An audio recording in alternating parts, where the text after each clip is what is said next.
Assalamualaikum warahmatullahi wabarakatuh. Anak-anak sekalian, pada kesempatan kali ini kita berjumpa kembali pembelajaran daring mata pelajaran Sejarah Kebudayaan Islam atau SKI. Tepatnya bab 3, yakni tentang peran pesantren dalam dakwah Islam di Indonesia. Sebelum kita mengawali pembelajaran pada pagi hari ini, terlebih dahulu kita berdoa kepada Allah dan membaca suratul Fatihah. Mudah-mudahan kita senantiasa dilindungi oleh Allah dan ilmu yang kita pelajari dijadikan Allah ilmu yang barakah manfaat fi dini wa dunya wal akhirah. Al-Fatihah. Bismillahirrahmanirrahim. Alhamdulillahirabbil alamin. Iyyaka na'budu wa iyyaka nasta'in. Ihdinas siratal mustaqim. Shiratal ladzina an'amta 'alaihim ghairil maghdubi 'alaihim waladdallin. Baik anak-anak, peran pesantren dalam dakwah Islam di Indonesia. Apa peran pesantren dalam dakwah Islam di Indonesia? Terlebih dahulu kita harus mengenal apa itu pesantren. Pesantren atau disebut pondok itu berasal dari bahasa Arab, dari kata funduk yang artinya kamar atau asrama. Fundukun itu berarti kamar atau asrama. Artinya seorang pelajar yang tinggal di sebuah asrama. Itu secara bahasa. Nah, kita tengok lebih jauh pengertian pondok pesantren.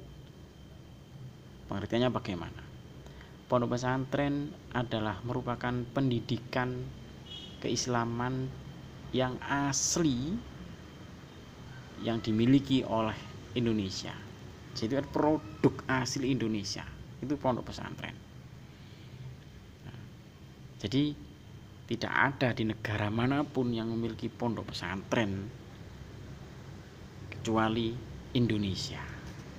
Nah sekarang ini kok bermunculan pondok pesantren di luar negeri sana. Memang itu mengadopsi pendidikan asli dari Indonesia ini. Oke. Ini dari kata fundukun, ya kan, yang memiliki makna asrama. Kemudian santri berasal dari kata cantrik yang bermakna siswa atau peserta didik, ya, yang mana digembleng di asrama itu selama 24 jam untuk mendalami ilmu agama Islam, yakni tafaqquh fiddin, maupun keterampilan kecakapan hidup yang lain. Artinya peserta didik yang di dalam pesantren itu disiapkan secara mental spiritual untuk hidup yang sebenarnya yang akan dia lakukan kelak ketika pulang dari pondok pesantren.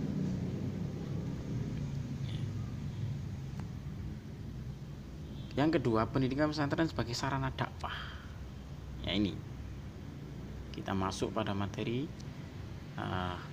pada zona pondok pesantren sebagai sarana dakwah. Sebenarnya pondok pesantren itu mengadopsi, Wali Songo mengadopsi pendidikan yang sudah pernah ada di Indonesia, yakni pada zaman Hindu-Buddha. Ada namanya Padepokan, Kapitayan, yang diubah oleh Wali Songo isi pembelajaran di dalamnya. Modelnya tetap sama karena itu asli milik Indonesia. Kalau Hindu-Buddha dilatih sesuai agama Hindu-Buddha, kemudian dilatih pencaksilat dan lain-lain, ilmu kanuragan, ilmu kebatinan itu. Sedangkan di pondok pesantren semua itu diganti menjadi pendalaman materi agama Islam.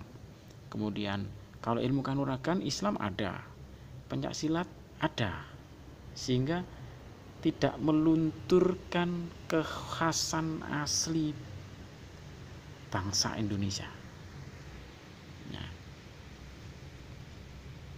ciri utama atau komponen utama dari pondok pesantren itu yang harus ada pertama adalah kiai sebagai komponen sentral atau pusat sentral yang terpenting di sebuah pondok pesantren. Sehingga kalau ada yang mengatasnamakan ini pondok pesantren tapi tidak punya kiai, itu sebenarnya belum layak disebut pondok pesantren. Yang kedua, setelah kiai, yang kedua adalah peserta didik atau disebut santri, ya. Komponen kedua ini juga memiliki status yang penting, karena tanpa adanya santri, pondok pesantren bukanlah sebuah pondok pesantren. Kiainya ngajar siapa? Nggak ada kan? Nah, jadi satu kesatuan yang utuh, yang dididik secara fisik dan mental di pondok pesantren tersebut. Yang ketiga, komponen terpenting adalah masjid atau musola sebagai sarana tempat ibadah, pusat kegiatan di dalam pondok pesantren, menggembleng secara mental dan spiritual peserta didiknya, yakni santri tadi. Jadi mutlak masjid atau musola itu pasti ada. Sedangkan yang keempat, funduk atau pondok atau asrama tadi sebagai tempat tinggal para santri yang bermukim di situ, yang tidak pulang sekian tahun begitu ya. Kalau pulang mungkin sekedar liburan beberapa hari saja gitu. Komponen kelima yang tidak kalah penting yakni kitab kuning. Jadi pembelajaran baik secara sorokan ataupun bandongan. Apa itu? Nanti bisa tanya di madrasah secara langsung pada gurunya. Ya. Pengajian kitab kuning ini mutlak harus ada. Kalau pondok pesantren tidak ada ngaji kitabnya, kan dia nggak layak disebut sebagai pondok pesantren.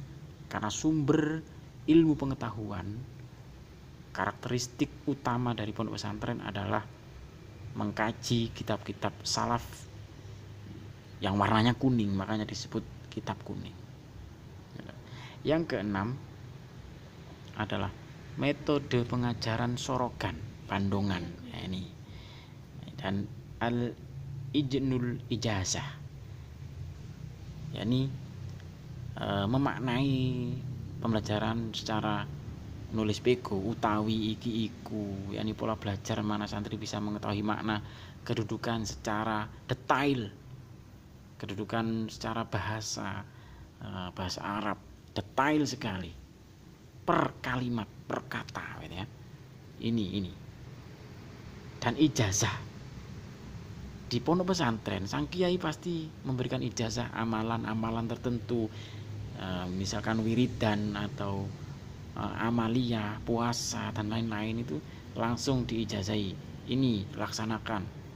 Ini itu adalah karakteristik dari pondok pesantren.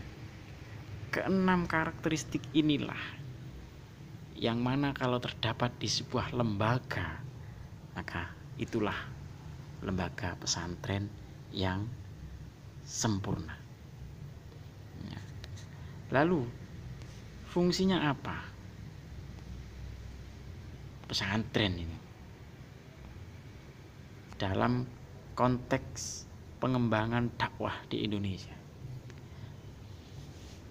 Fungsi pesantren adalah melanjutkan perjuangan Wali Songo dalam menyebarkan Islam di tanah air kita Indonesia.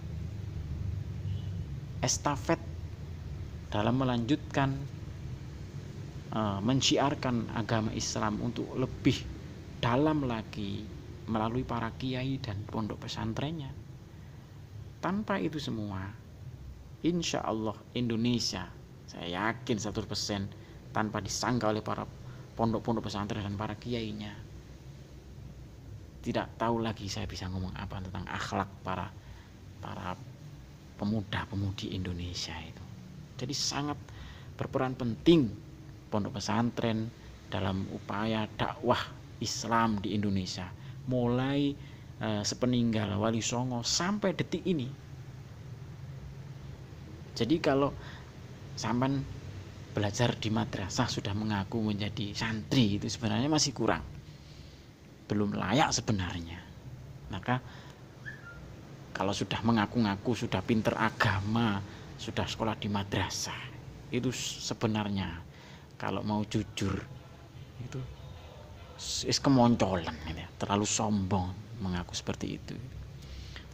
Karena ilmu yang dimiliki itu masih sangat jauh sekali dengan ilmu yang dipelajari di pondok pesantren yang digembleng 24 jam dibandingkan di madrasah yang tanpa pondok pesantren itu masih sangat jauh sekali.